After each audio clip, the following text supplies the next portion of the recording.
Hi friends, मैं हूं आपका दोस्त सलामत अली खान और आपका स्वागत है आपके अपने यूट्यूब चैनल पर। आज इस वीडियो में हम डिस्कस करने जा रहे हैं रीड लेवल सेकंड के लिए जो लैंग्वेज फर्स्ट में जो स्टूडेंट्स इंग्लिश को लेते हैं उसका क्या पैटर्न रहता है और किस प्रकार के क्वेश्चंस एग्जाम में पूछे जाते हैं। तो इस वीडियो को बड़े इत्मीनान से देखिएगा क्योंकि इसमें हम प्रत्येक यूनिट का क्या सिलेबस है और किस प्रकार के क्वेश्चन एग्जाम में पूछे गए हैं और किस लिहाज से ही आपको तैयारी करनी है, क्योंकि मोस्टली बहुत सारे विद्यार्थियों को एग्जाम के पैटर्न का पता ही नहीं होता और सीधे टॉपिक को याद करते जाते हैं।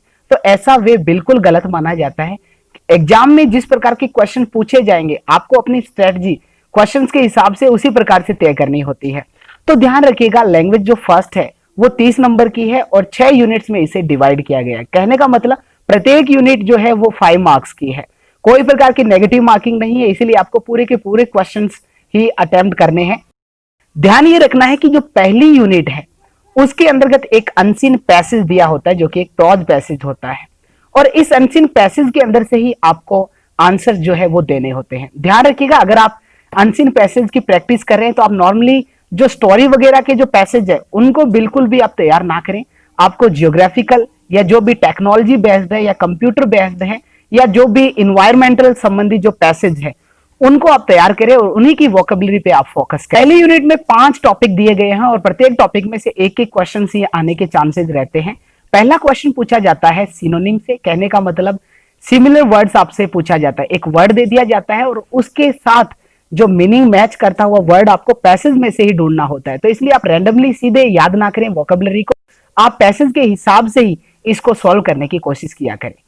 दूसरा क्वेश्चन पूछा जाता है एंटोनिम या जिसको हम कहते हैं ऑपोजिट, वो भी आपको जो ढूंढना होता है उस पैसेज में से ही ढूंढना होता है। तो ये तो है जनरल सी चीजें जो आप नॉर्मली प्रैक्टिस के माध्यम से आप कर सकते हो, क्योंकि इसमें कोई ज्यादा दिक्कत वाली बात नहीं है, क्योंकि आंसर जो है वो आपको पैसेज में से ही ढूंढना होता है। तीसरा क्वेश्चन जो है वो काफी इंपॉर्टेंट है, वो पूछा जाता है स्पेलिंग से रिलेटेड। आपको 4 ऑप्शंस दिए जाएंगे और पूछा जाएगा कि इन 4 वर्ड्स में से कौन सी स्पेलिंग जो है वो करेक्ट। तो इस क्वेश्चन में जरूरी नहीं है कि ये पैसेज में से ही दे देंगे कि आप स्पेलिंग चेक करें, क्योंकि अगर ऐसा हो तो आप तो आराम से पैसेज में से ढूंढ सकते हो कि ये स्पेलिंग इसमें से आई हुई है। तो इसको थोड़ा सा पैसेज से बाहर भी दिया जा सकता है, उससे मिलते जुलते मीनिंग के आधार पर।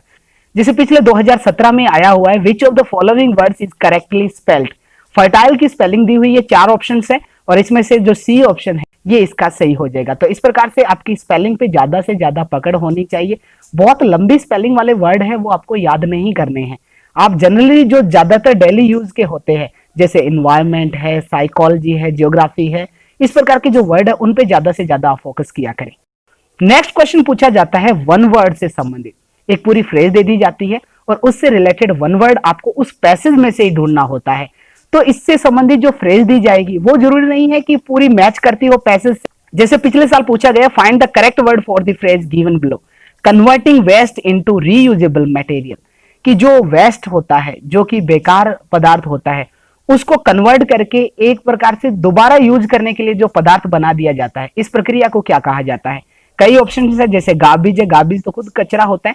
रिसाइकलिंग इसका आंसर हो जाएगा और ये आंसर आपको पैसेज में से ही ढूंढना। तो इस प्रकार से इस पैसेज में से जो पहली यूनिट है 5 क्वेश्चंस पूछे जाएंगे और ये 5 टॉपिक्स है। मुझे लगता है कि आप सारे के सारे विद्यार्थी 5 में से 5 नंबर इस यूनिट में से ले सकते हैं। दूसरी यूनिट जो है वो भी है अनसीन प्रोज से रिलेटेड और इसमें जो क्वेश्चन पूछे जाते हैं वो मोस्टली ग्रामर के टॉपिक पूछे जाएंगे। पहला क्वेश्चन आता है टेंस से रिलेटेड। टेंस से रिलेटेड कहने का मतलब इसमें 3-4 पैटर्न के क्वेश्चन पूछे जा सकते हैं। आपको correct form of the verb भी पूछी जा सकती है। आपसे यह पूछा जा सकता है कि इस टेंस को दूसरे टेंस में कन्वर्ट कीजिए। जैसे प्रेजेंट सिंपल का दे दिया, आपको कह दिया जाए पास्ट सिंपल में कन्वर्ट कीजिए। तीसरे प्रकार से पूछा जा सकता है कोई भी वर्ब को अंडरलाइन करके कि वर्ब कौन सी है, जैसे प्रेजेंट टेंस फॉर्म है, पास्ट टेंस फॉर्म है, प्रेजेंट पार्टिसिपल है। ये आपको तभी आ सकता है जब आपको वर्ब की सारी फॉर्म आए। ध्यान रखिएगा, मैंने YouTube पे एक वॉल्यूम डाल रखी है टेंस से रिलेटेड, जिसमें मैंने ये सारी जानकारियां इसमें डाल रखी है। इसके डिस्क्रिप्शन में मैंने इसका लिंक दे रखा है, तो आप टेंस को इस हिसाब से जरूर तैयार कर लीजिएगा। तो इस प्रकार के क्वेश्चन पूछे जा सकते हैं और पूछा जा सकता है अंडरलाइन करके कि ये वर्ब का कौन सा प्रकार है। कहने का मतलब ये हेल्पिंग वर्ब है या ट्रांजिटिव वर्ब है, इंट्रांजिटिव वर्ब है। इस प्रकार से भी प्रश्न पूछा जा सकता है। जैसे पिछले साल इसमें क्वेश्चन पूछा गया है, I have access to safe water. Have को अंडरलाइन किया हुआ और पूछा है कि हैव इस एग्जाम्पल में क्या है। ऑप्शन ए है एन ऑक्सिलरी वर्ब यानी कि हेल्पिंग वर्ब। दूसरा verb in simple present tense. तीसरा है मॉडल ऑक्सिलरी। चौथा है वर्ब इन प्रेजेंट परफेक्ट। तो पहली बात तो ये एक हेल्पिंग वर्ब नहीं है, ध्यान रखिएगा, क्योंकि अगर ये हेल्पिंग वर्ब होती तो इसके बाद वर्ब की थर्ड फॉर्म दी हुई होती है, जो हेड के बाद वर्ब की थर्ड का यूज किया जाता है, और एक्सेस जो है यहाँ पे एक नाउन की तरह यूज हुआ है। तो इसका मतलब ना तो ये ऑक्सिलरी है, ना ये मॉडल ऑक्सिलरी है, ये दो ऑप्शन तो कट हो गए। अब आपको इसका टेंस पहचाना है। बहुत सारे विद्यार्थी क्या करते हैं, है जब को देखते ही एक रट लेते हैं कि वो प्रेजेंट परफेक्ट का ही प्रकार होता है। जरूरी नहीं है, ध्यान रखिएगा। प्रेजेंट परफेक्ट तभी होता है जब है जब के बाद वर्ब की थर्ड फॉर्म दी हुई हो। इसमें तो अकेली वर्ब है, वर्ब की फर्स्ट है, तो इसका मतलब ये प्रेजेंट सिंपल टेंस है। तो इसका आंसर हो जाएगा option B, verb in simple present. इस प्रकार का क्वेश्चन पूछा जाता है। दूसरा क्वेश्चन पूछा जाता है पार्ट्स ऑफ स्पीच से रिलेटेड। पार्ट्स ऑफ स्पीच 8 है, ध्यान रखिएगा। Noun, pronoun, verb, adjective, adverb, preposition, conjunction और इंटरजेक्शन। इनसे संबंधित क्वेश्चन कैसे कैसे पूछे जा सकते हैं, ध्यान रखिएगा। या तो किसी वर्ड को अंडरलाइन करके पूछा जा सकता है कि ये वर्ड क्या है, एडजेक्टिव है, वर्ब है, एडवर्ब है या नाउन है। दूसरा ये पूछा जा सकता है कि इनमें से कौन सा पर्सनल प्रोनाउन का प्रकार है, या कौन सी इनमें से ट्रांजिटिव वर्ब है इस सेंटेंस के अंतर्गत। तो कहने का मतलब आपको जो तैयारी करनी है, सीधा आइडेंटिफाई के हिसाब से नहीं करना है कि आप सीधा पहचानने लग जाओ कि ये नाउन है, प्रोनाउन, यहां तक काम नहीं चलेगा। प्रत्येक पार्ट ऑफ स्पीच को आप जैसे नाउन पढ़ रहे हो तो नाउन के क्या काइंड्स हैं, क्या इनके नंबर होते हैं, कौन कौन से केस के अंतर्गत सब्जेक्टिव, ऑब्जेक्टिव, पजेसिव केस में इनको यूज किया जाता है, कौन से जेंडर इसके होते हैं। उसी प्रकार से प्रोनाउन जो है उसके कौन कौन से प्रकार है, distributive, demonstrative, personal, reflexive, empathic pronoun, सारे काइंड्स आपको याद करने। उसी प्रकार से verb, transitive, intransitive, auxiliary, linking verb, कौन कौन से इसके प्रकार होते हैं। उसी प्रकार से एडजेक्टिव में कौन से ग्रेडेबल है, नॉन ग्रेडेबल है, एडजेक्टिव का कौन सा प्रकार है, एडवर्ब कौन सी है। तो बेसिकली पूरा का पूरा एनालिसिस आपको इसमें पढ़ना है। मोस्टली विद्यार्थी क्या करते हैं, पिछले पैटर्न पे देख रहे हैं कि सीधा अंडरलाइन करके पूछा ही जाता है कि ये कौन सा पार्ट्स ऑफ स्पीच है। तो इतना आसान आना जरूरी नहीं है। जैसे पिछले साल ये क्वेश्चन आया हुआ है, which of the following options is an example of demonstrative pronoun. In option में से कौन सा एग्जांपल डेमोन्स्ट्रेटिव प्रोनाउन का है। डेमोन्स्ट्रेटिव प्रोनाउन जिनको पता है कि संकेतवाचक सर्वनाम जिसको हम हिंदी में कहते हैं, इसके अंतर्गत दिस, दैट, दीज, दोज को शामिल किया जाता है। जैसे दिस है तो ये एक डेमोन्स्ट्रेटिव प्रोनाउन है, आई जो है एक पर्सनल प्रोनाउन है, इस जो है ये पजेसिव एडजेक्टिव है, और देन जो है वो है एडवर्ब ऑफ टाइम। तो इस प्रकार से इसका आंसर ये सही हो जाएगा। तो इस प्रकार से पार्ट्स ऑफ स्पीच से रिलेटेड क्वेश्चन पूछे जाते हैं। जैसे एक क्वेश्चन और पूछा गया है, conjunction in the passage are. इन चार ऑप्शन में से कौन से कंजक्शन है, and, that, as, of, where, let, most, through. तो एंड और दैट दोनों कंजक्शन है। एंड जो है वो एक कोऑर्डिनेट कंजक्शन है, और दैट जो है वो सबऑर्डिनेट कंजक्शन है। एज जो है वो एक कंजक्शन जरूर होता है लेकिन ऑफ प्रेपोजिशन होता है। वेयर जो है वो रिलेटिव या इंटेरोगेटिव एडवर्ब होती है, कनेक्टिव की तरह यूज जरूर होती है। लेट जो है वो यहाँ पे वर्ब है, तो ये ऑप्शन भी गलत है। मोस्ट जो है वो एडजेक्टिव एडवर्ब होता है, थ्रू जो है एक प्रेपोजिशन होता है। तो इसका मतलब पहला ऑप्शन इसमें से सही हो जाएगा। तो बेसिकली इस प्रकार से पार्ट्स ऑफ स्पीच को आप अच्छे से तैयार कर लीजिएगा। नेक्स्ट क्वेश्चन पूछा जाता है डिग्री से रिलेटेड। डिग्री से क्वेश्चन पूछने के कई तरीके, या तो हो सकता है किसी एडजेक्टिव या एडवर्ब दे दे। ध्यान रखिएगा डिग्री एडजेक्टिव और एडवर्ब दो की होती है, कभी नाउन वर्ब की नहीं होती है। जैसे आपको दे दिया गुड और पूछ लिया जाए इसकी कंपैरेटिव डिग्री निम्न में से कौन सी है, तो वो आप बता सकते हो। दूसरा क्वेश्चन ये पूछा जा सकता है चार ऑप्शन देके कि इसमें से कौन सा जो ग्रुप है वो सही है। जैसे तीन तीन ऑप्शन दे देंगे पॉजिटिव, कंपैरेटिव, सुपरलेटिव के, तो तीनों में से सीक्वेंस में से जो आ रही है, जिस ऑप्शन में गलत होगा वो ऑप्शन अपना अलग हो जाएगा। तीसरा पूछा जा सकता है जैसे पॉजिटिव डिग्री का कोई सेंटेंस दे दिया और पूछा जाएगा कि इसे सुपरलेटिव या कंपैरेटिव में चेंज कीजिए, या एक सेंटेंस दे दिया जाएगा जिसे ग्रामेटिकली आपको चेक करना है। तो 4-5 पैटर्न में क्वेश्चन पूछे जा सकते हैं। जैसे पिछले साल क्वेश्चन पहला पूछा गया है, 4 ऑप्शन दिए गए हैं और उसमें से सही जो ग्रामेटिकली करेक्ट है वो कौन सा है, तो इसमें से जो हो जाएगा C option, Rahul is the tallest boy in my class. पहला ऑप्शन इसलिए गलत है क्योंकि सुपरलेटिव डिग्री में एनी अदर का यूज नहीं किया जाता है। दूसरी जो है उसमें आउट ऑफ दे दिया, उसके बाद एनी तो दे दिया लेकिन ओ के बाद हमेशा प्लूरल काउंटेबल नाउन आती है। और डी ऑप्शन वैसे ही गलत है। टॉल की कंपैरेटिव डिग्री टॉलर होती है तो मोर लगाने की आवश्यकता नहीं। हालांकि मोर टॉल भी यूज किया जा सकता है, जब हम एक ही व्यक्ति की 2 क्वालिटी में कंपैरिजन करें तब हम मोर टॉल यूज कर सकते हैं। जैसे I am more tall than handsome, तब किया जा सकता है। लेकिन अगर 2 व्यक्तियों में कंपैरिजन है, जैसे I am taller than you, तो यहाँ पे टॉल की कंपैरेटिव डिग्री टॉलर होती है। ध्यान रखिएगा डिग्री को चेंज करने के 2 तरीके हैं, 2 मेथड है। एक तो होता है एनालिटिक मेथड और एक होता है सिंथेटिक मेथड। जब आप कंपैरेटिव और सुपरलेटिव बनाने के लिए किसी एडजेक्टिव और एडवर्ब में ईआर और ईएसटी जोड़ते हैं तो वो एक सिंथेटिक मेथड होता है। और अगर आप कंपैरेटिव या सुपरलेटिव बनाने के लिए मोर और मोस्ट का यूज करते हैं तो वो एक एनालिटिक मेथड होता है। जैसे कुछ एडजेक्टिव एडवर्ब ऐसे जिनके साथ ईआर लगाने से और ईएसटी लगाने से उनकी कंपैरेटिव और सुपरलेटिव बनती है। जैसे बिग से हमने बिगर बना दिया, रिच से हमने रिचर बना दिया, काइंड से काइंडर बना दिया। कुछ ऐसे हैं जिनसे पहले मोर और मोस्ट लगाना पड़ता है, ER EST। जैसे इंटेलिजेंट का हम इंटेलिजेंटर नहीं कर सकते, हमें मोर इंटेलिजेंट और मोस्ट इंटेलिजेंट करना होता है। एक क्वेश्चन और पूछा गया है, 4 ऑप्शन देके कि इसमें जो करेक्ट फॉर्म है एडजेक्टिव की उसका ग्रुप छांटिए। तो पहले में हमने देखा नियर सही है, मोर और नियर डबल कंपेरेटिव का यूज और डबल सुपरलेटिव का यूज गलत होता है। अगर ER जुड़ा है तो उससे पहले मोर नहीं लगाना चाहिए, EST जुड़ा हुआ तो उससे पहले मोस्ट नहीं लगाना चाहिए। दूसरा करेक्ट जो है उसका मोर करेक्ट दिया हुआ है, करेक्टेस्ट दिया हुआ है। याद रखिएगा कुछ एडजेक्टिव एडवर्ब ऐसे हैं जो नॉन ग्रेडेबल होते हैं, जिनकी कंपैरिजन नहीं की जाती।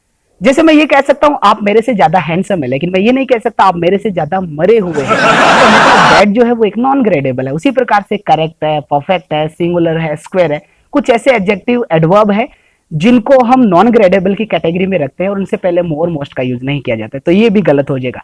तीसरा सी ऑप्शन फ्यू फ्यूवर तक तो सही है, आगे दे दिया दी मोस्ट फ्यू, तो ये गलत हो जाएगा। तो फाइनल डी ऑप्शन इसका सही हो जाएगा, इफेक्टिव, मोर इफेक्टिव और दी मोस्ट। नेक्स्ट यूनिट है वो भी ग्रामर से रिलेटेड है और इसमें 3-4 टॉपिक दिए हुए हैं। जैसे इसमें पैसिव वॉइस से संबंधित क्वेश्चन पूछे जाते हैं, फ्रेमिंग क्वेश्चन से संबंधित पूछे जाते हैं, साउंड्स और फोनेटिक सिंबल से रिलेटेड क्वेश्चन पूछे जाते हैं और डिटरमिनर से रिलेटेड क्वेश्चन पूछे जाते हैं। जैसे फ्रेमिंग क्वेश्चन का मतलब ये होता है कि एक सेंटेंस दिया होगा और आपको उसको क्वेश्चन में चेंज करना होगा। क्वेश्चन जैसे पिछले साल पूछा गया है, which of the following sentences has the correct structure of question, इनमें से कौन सी स्ट्रक्चर जो है वो सही है। पहले में do you have got a car, do भी दे दिया, हैव भी दे दिया, डबल डबल हेल्पिंग वर्ब का यूज गलत होता है, तो ये गलत हो गया। बी ऑप्शन जो है वो सही है, जब हेड के बाद वर्ब की थर्ड आती है। तीसरे ऑप्शन में डिड के बाद हैव दे दिया और फिर गॉट और दे दिया, तो डबल हेल्पिंग वर्ब इसमें यूज कर दी। और फिर डी ऑप्शन जो है इसमें डिड के बाद गॉट दे दिया। याद रखिएगा डू डज डिड के बाद हमेशा बेयर इन्फिनेटिव आती है, जिसे बेस्ट फॉर्म कहते हैं, कभी भी पास्ट टेंस फॉर्म या पास्ट पार्टिसिपल का यूज नहीं किया जाता है। तो इस प्रकार से ये क्वेश्चन पूछा जाता है फ्रेमिंग क्वेश्चन से रिलेटेड। अगला क्वेश्चन पूछा जाता है एक्टिव पैसिव से रिलेटेड। हो सकता है आपको कोई एक्टिव वॉइस का सेंटेंस देके पैसिव पूछ लिया जाए, ज्यादातर विद्यार्थी ऐसे ही तैयारी करते हैं, लेकिन ऐसा भी दिया जा सकता है कि पैसिव वॉइस का सेंटेंस दे दिया जाए और पूछा जाए कि इसका सही एक्टिव वॉइस क्या होगा। हालांकि मैंने जो इसके लिंक में पैसिव वॉइस की कंप्लीट लिंक डाल रखी है उसको जरूर आप देखिएगा, ताकि आपकी जीरो से लेकर हाई लेवल तक की सारी स्ट्रक्चर है वो आप सब। जैसे इसमें पूछा गया है कि इसका सही करेक्ट पैसिव वॉइस क्या होगा, thieves broke into my house. हालांकि सेंटेंस जो है वो ग्रामेटिकली गलत माना जाएगा, क्योंकि थीव्स से पहले डेफिनेट आर्टिकल का यूज करना था, अन्यथा ये सेंड देता है कि दुनिया के समझ चोर मेरे घर में घुस गए। ब्रेक इनटू एक फ्रेजल वर्ब है। याद रखिएगा जब भी वर्ब के साथ कोई एडवर्ब, पार्टिकल या प्रेपोजिशन जोड़ दिया जाए तो वो फ्रेजल वर्ब बन जाती है। हालांकि आपकी लैंग्वेज सेकंड में जो है फ्रेजल वर्ब लगती भी है, तो इसका पैसिव बनाया जाता है प्रेपोजिशनल ऑब्जेक्ट को लेकर। जैसे माई हाउस हो गया, उसके बाद बी की फॉर्म लगानी होती है, ये वर्ब की सेकंड है तो ये हो जाएगा वॉज, फिर वर्ब की थर्ड लगानी होती है तो ये हो गया ब्रोकन, और फिर इनटू, फिर बाय, थीव्स यहां पर हो गया है। अगला क्वेश्चन पूछा जाता है इंग्लिश साउंड से रिलेटेड और फोनेटिक सिंबल से। याद रखिएगा इंग्लिश के अंतर्गत 44 साउंड्स होती है। जैसे अगर आप पी लिखते हो तो इसे पी बोला जाएगा, लेकिन इसके दोनों तरफ आपने अगर फोनेटिक बार लगा दिया, जैसे ये जो आड़ी रेखाएं हैं, तो ये प बन जाता है। इस चीज को आप ध्यान रखिएगा। तो ये पूछा जा सकता है कि इंग्लिश में कितने वोवल साउंड्स हैं। जैसे 20 वोवल साउंड्स होते हैं, 24 कॉन्सोनेंट साउंड्स होते हैं, और वोवल साउंड को भी दो कैटेगरी में डिवाइड किया गया है। मोनोफ्थोंग्स जिनको प्योर वोवल्स कहा जाता है जो 12 होते हैं, और डिप्थोंग्स जिन्हें वोवल ग्लाइड कहा जाता है, ये 8 होते हैं। तो अलग अलग प्रकार से साउंड्स बनी हुई है। तो पहला क्वेश्चन ये आ सकता है कि कितनी साउंड्स होती है, ऐसा नॉर्मली क्वेश्चन पूछा जा सकता है। दूसरा प्रकार का क्वेश्चन ये पूछा जा सकता है 4 ऑप्शन देके कि इनमें से किसकी साउंड्स जो है वो अलग है। तीसरा क्वेश्चन ये पूछा जा सकता है कोई भी वर्ड दे देंगे और उसको फोनेटिक ट्रांसक्रिप्शन आपसे पूछा जा सकता है। जैसे कैट लिखा हुआ इसका, उसको फोनेटिक में कैसे लिखा जाएगा आपको स्क्रीन पे दिखाई दे रहा है। तो क के लिए जो साउंड है वो के है, जिसके फोनेटिक बार हम दोनों तरफ लगाते हैं, तो ये हो जाएगा कैट। तो इस प्रकार से पहला क्वेश्चन इसमें पूछा गया है, identify the word in which the end sound is different from the other word. जो अंतिम साउंड है वो सबसे डिफरेंट है, उस वर्ड को हमें छांटना है। सर विद्यार्थी ने ये सोचा होगा कि इन चारों वर्ड के लास्ट में जो ट आ रहा है वो ही अलग पूछा गया, जो कि सब में है, कॉन्सेप्ट में भी है, परसेप्ट में भी है, सेक्ट में भी है, कंसीट में भी है। तो इसमें कॉन्सेप्ट, परसेप्ट, सेक्ट और कंसीट सारों में एक ही आवाज आ रही है, कॉन्सेप्ट, परसेप्ट और सेक्ट, लेकिन इसमें कंसीट ई की आवाज आ रही है, तो इसका मतलब ये वर्ड अलग हो जाएगा। नेक्स्ट क्वेश्चन पूछा गया है जेनेरिक वर्ड देके इसको फोनेटिक ट्रांसक्रिप्शन पूछा था। हालांकि सारे के सारे ऑप्शन गलत है, ध्यान रखिएगा। जी और जे इन दोनों के लिए जब हम फोनेटिक सिंबल लिखते हैं तो वो D3 लिखते हैं, और इसमें से कोई ऑप्शन ऐसा नहीं है। तो जो स्क्रीन पे आपको शो हो रहा है इसका सही आंसर ये हो जाएगा। तो इस प्रकार से ये 3 यूनिट है जिनमें ग्रामर के क्वेश्चन पूछे जाते हैं। अब जो बाकी 3 यूनिट बची है वो रह जाती है टीचिंग मेथड से रिलेटेड। काफी सिंपल क्वेश्चन ही इसमें पूछे जाते हैं। पहली 4th यूनिट जो है उसमें प्रिंसिपल ऑफ टीचिंग इंग्लिश है। इंग्लिश को पढ़ाने के क्या क्या सिद्धांत है, कौन कौन से मेथड और अप्रोच का उनसे संबंधित क्वेश्चन पूछा जा सकता है कि कौन से मेथड की कौन सी कैरेक्टरिस्टिक है, या तो कोई विशेषता पूछी जा सकती है या पूछा जा सकता है ये जो कैरेक्टरिस्टिक है वो कौन से मेथड में पाई जाती है, या इस मेथड का दूसरा नाम कौन सा है, या इस मेथड के अंदर बेसिक यूनिट क्या होती है। इस प्रकार के क्वेश्चन पूछे जा सकते हैं। जैसे पिछली बार क्वेश्चन पूछा गया है, which method is also known as natural method of teaching English as second language.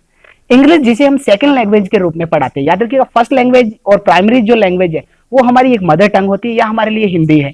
Second language है वो हमारे लिए इंग्लिश है। तो इंग्लिश को पढ़ाने का ऐसा कौन सा मेथड है जिसे नेचुरल मेथड कहा जाता है, तो वो मेथड होता है डायरेक्ट मेथड। इस प्रकार के क्वेश्चन पूछे जाते हैं। नेक्स्ट जो 5th यूनिट है उसमें स्किल्स डेवलपमेंट से रिलेटेड क्वेश्चन पूछे जाते हैं। जो 4 स्किल्स से ध्यान रखिएगा LSRW, ये होता है इनका sequence, listening, speaking, reading and writing. पहले बच्चा लिसनिंग सीखता है, फिर स्पीकिंग, फिर रीडिंग और राइटिंग, जो कि रीडिंग और राइटिंग जो है प्रोडक्टिव स्किल है। कई प्रकार के क्वेश्चन पूछे जा सकते हैं। जैसे आपको एक पैसेज दिया मान लो और आपसे कहा गया है कि आप इस पैसेज को देखकर वैसा का वैसा उतारिए, तो आपकी कौन सी स्किल का टेस्ट हो रहा है, आपकी राइटिंग स्किल का टेस्ट हो रहा है। तो इसी प्रकार से इन 4 स्किल के टेस्ट से क्या क्या रिलेटेड चीजें उनसे रिलेटेड क्वेश्चन पूछे जा सकते हैं। जैसे पहला क्वेश्चन पूछा गया है, the testee has to replace the underline word with correct option, which skill is tested in this statement. कि परीक्षार्थी जो है उसको कहा गया है कि अंडरलाइन वर्ड को जो है वो सही ग्रामेटिकल वर्ड से रिप्लेस कीजिए, तो आपकी कौन सी स्किल का टेस्ट हो रहा है।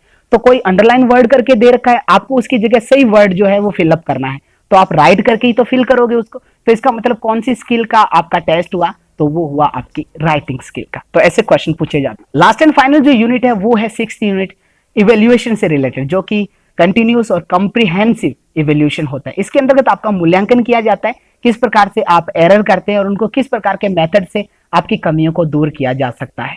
तो ऐसे क्वेश्चन इसमें से पूछे जाते हैं। जैसे पहला क्वेश्चन पूछा गया है, grammatical errors refer to. Grammatical error यहां पर किससे संबंधित, से इनएप्रोप्रिएट वर्ड से रिलेटेड है, क्या अप्रयुक्त शब्दावली से रिलेटेड है, या स्पेलिंग एरर से रिलेटेड है, या लेक्सिकल एरर से रिलेटेड है, या एरर इन सिंटैक्स से रिलेटेड है। तो ये होता है एरर इन सिंटैक्स। याद रखिएगा किसी सेंटेंस की संरचना में अगर गलती पाई जाती है, जैसे डू डज डिड के बाद आप वर्ब की थर्ड यूज करें, तो ये एक ग्रामेटिकल एरर कही जा सकती है। लेकिन अगर आपने किसी की स्पेलिंग गलत लिख दी तो ये ग्रामेटिकल एरर नहीं होता है, मीनिंग गलत है उसका तो भी वो ग्रामेटिकल एरर नहीं होती है। इस चीज को आप तो इस प्रकार से ये 6 यूनिट है, इनका ये सिलेबस है और इस प्रकार के क्वेश्चंस इसमें पूछे जाते हैं। मुझे उम्मीद है कि अब आपको पेपर का लेवल काफी आसान लगने लग गया है, और अगर आप एग्जाम में 30 में से 30 मार्क्स लाना चाहते हैं तो आज से ही तैयारी शुरू कर दीजिए।